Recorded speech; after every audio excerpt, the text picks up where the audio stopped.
break out the wine and let's celebrate. Because Game of Thrones has given us another spin-off to devour, while we all continue our endless wait for the winds of winter. Yes, we're still waiting. HBO's A Knight of the Seven Kingdoms, based on the Hedge Knight novella, introduces us to Dunk the Tall, a towering, awkward young man who seems to stumble through life as much as he does through doorways. In this video, we're diving deep into the episode's lore, hidden details, and the connections that tie it all back to House of the Dragon and Game of Thrones. And don't worry, no spoilers beyond this episode, so if you haven't read the book or, let's be honest, just haven't gotten around to it, you're in the clear. Like its predecessors, A Knight of the Seven Kingdoms begins with death, the corpse of Sir Arland, a hedge knight from Pennytree, a Riverlands village known for its oak tree adorned with copper pennies. Pennytree has been a battleground in the feud between House Bracken and House Blackwood, a conflict we saw hinted at in House of the Dragon's opening scene, the Burning Mill. Here, we meet Dunk, Sir Arland's squire, a lanky teenager from Flea Bottom, King's Landing's most brutal slum. If you've seen the child-fighting pits King Aegon frequented, you know how grim life there can be. Dunk has been squiring for Sir Arland since he was 5, living the life of a hedge knight, always on the move, always chasing the next coin, whether it's protecting merchants, entering tournaments, or selling his sword to noble families.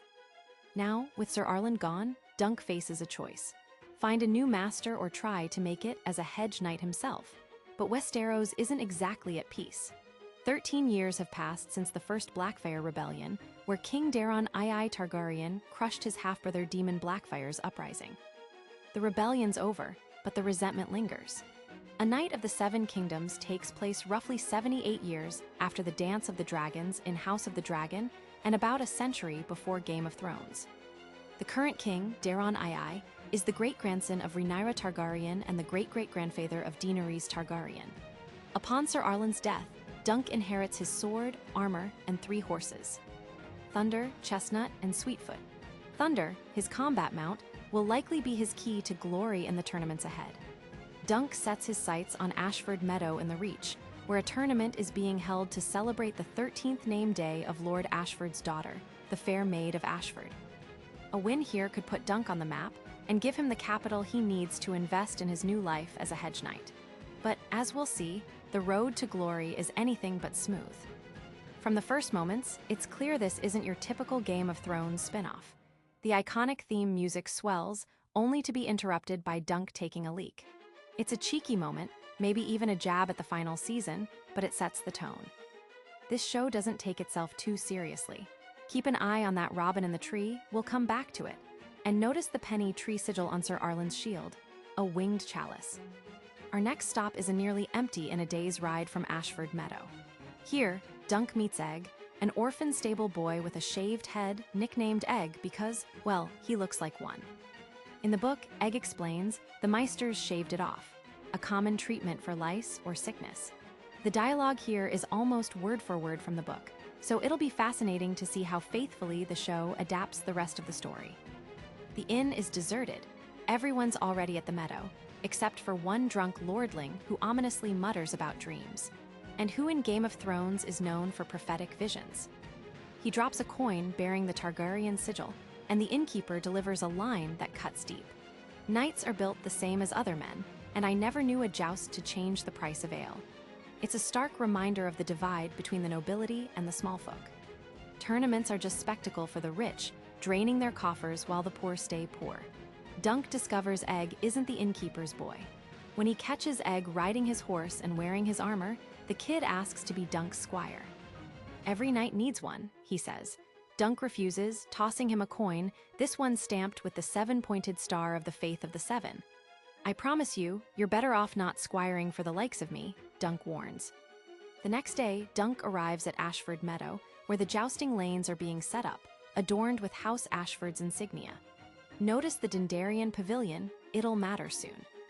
Dunk's reality hits hard when the Master of Games tells him he needs proof he's a real knight. Dunk claims Sir Arland knighted him, but there are 2 red flags. A flashback where young Dunk asks if he'll ever be a knight, and Sir Arland doesn't even answer. Then there's Dunk's admission that only a robin in a thorn tree witnessed his knighthood. We saw that robin, but only after Sir Arland was dead. So, if Dunk wants to compete, he needs another knight to vouch for him. Enter House Dindarian. Its current lord, Sir Manfred, fought alongside Sir Arland in Dorne, hunting outlaws led by the Vulture King. If Dunk can get Manfred to vouch for him, he's in. Manfred is an ancestor of Beric Dindarian from Game of Thrones, but even if Dunk gets in, the stakes are sky-high. He's up against the Bestrained Knights in Westeros, men with superior armor, horses, and skills. Losing means forfeiting everything: arms, armor, and his horse. His dream of knighthood could shatter in an instant. On his way to the Dindarian Pavilion, Dunk passes the insignias of House Beesbury and House Baratheon. We'll get to Baratheon soon. First, he runs into two knights under House Dindarian who mock him for being a hedge knight, a term for knights so lowly they sleep in hedges. But Sir Arland always told Dunk that hedge knights were the truest kind, loyal not out of obligation, but conviction. Dunk's convictions are put to the test when he stumbles upon Raymond Fossaway getting beaten by his cousin, Sir Stephen, a real piece of work. Raymond begs Dunk to intervene, but Dunk walks away. So much for knightly valor. Dunk's uncertainty is what makes him relatable. He's not the cocky warrior you'd expect from a man his size. When the knights tease him for being a green knight, he mutters, "Maybe I'll be different, not I will be different." He even talks to his horse, saying, "Maybe I'll win the tournament instead of I will." It's this hesitation, this vulnerability, that makes him endearing. Inside the Dindarian Pavilion, Dunk finds two women preparing a third as if she's dead, with funeral stones over her eyes, just like we saw with Jon Arryn in Game of Thrones pilot. This scene isn't in the book, and it hints that Manfred Dindarian might have unusual tastes. The women point out that Dunk is just like them, trading skills for coin. Instead of selling their bodies, he sells his sword. Dunk spends the evening soaking in the tournament's festivities. He watches a play about Serwyn of the Mirror Shield, a legendary knight who tricked a dragon into staring at its own reflection before killing it. These myths add to the allure of knighthood, but something else catches Dunk's eye: a storyteller. The way they exchange glances suggests we haven't seen the last of her. On his way to the Baratheon Pavilion, Dunk runs into Raymond Fossaway again, who warns him that his cousin likes to break men in the training yard. Raymond asks Dunk who he wants to face in the tournament. Most knights would have a target for glory, fame, or revenge. But Dunk, it makes no difference. I just want to prove myself. Will he get the chance? The Baratheon Pavilion is where Lionel Baratheon, the Laughing Storm, holds court. Heir to Storm's End, Lionel is known for his boisterous laughter in battle. His son, Ormond Baratheon, would later marry Princess Rhaelle Targaryen, tying House Baratheon's bloodline to the Targaryens, and eventually leading to Robert Baratheon's claim to the throne in Game of Thrones. Lionel wears a stag crown, the symbol of his house, and regales Dunk with the story of the first joust on these lands over 4,000 years ago. "It couldn't have been man who devised such a joy," he says, "a man who lives for battle." He even offers 100 gold dragons to the man who sticks me best. Dunk's just there for the food and drink, but his height makes him stand out. Lionel questions him. Who is he? Why is he slouching? Lionel's philosophy: be unapologetically yourself. The seven above gave you tallness, so be tall. Dunk's ignorance of noble customs actually endears him to Lionel. While the other knights dance carefully around the Lord, Dunk stomps on his feet without a second thought. By the end of the night, they're drunk, laughing, and practically best friends.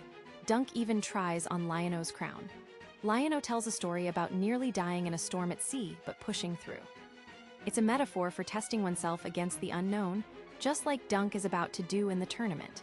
It's a great honor to test oneself against a worthy foe, Lionel says, but Dunk is untested. He's always been the squire, never the knight. Now, he's about to face the realm's deadliest fighters. It's a life-or-death gamble, much like Lionel's storm. Drunk and determined, Dunk stumbles back to camp, only to finally find Sir Manfred Dindarian.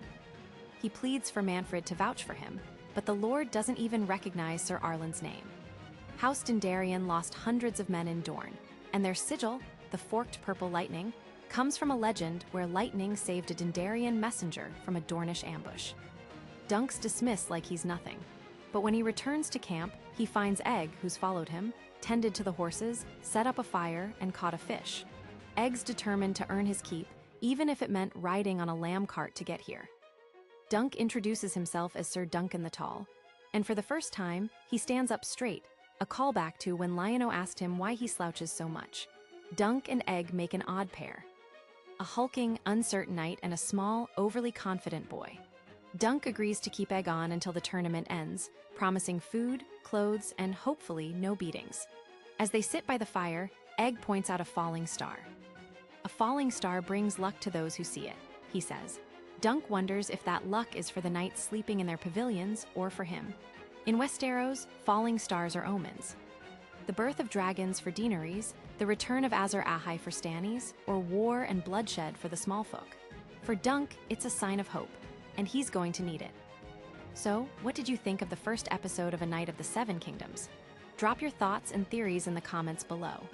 Follow and subscribe to our channel, Movies and Series Madness Reset, for more deep dives, reviews, and takes you won't find anywhere else. Until next time, stay mad about movies and series.